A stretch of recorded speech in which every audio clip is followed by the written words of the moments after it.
Одлично доверам и сузлагавам. Благодарам.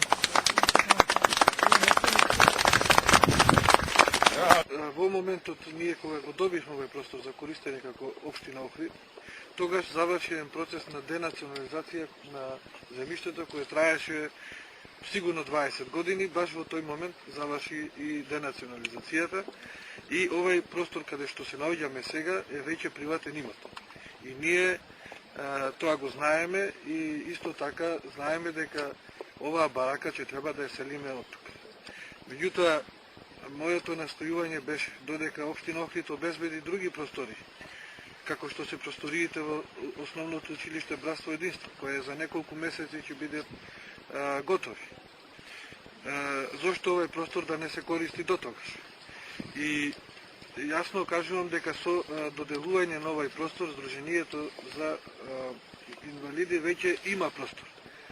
И тој простор ќе го има секогаш. Веќе општина Охрид овој простор што го обезбеди, ќе значи дека е обезбеден за секогаш тој простор. Значи, ако се сели бараката на друго место, повторно во таа барака, каде што ќе ја преселиме, тој простор ќе биде за ова здружение.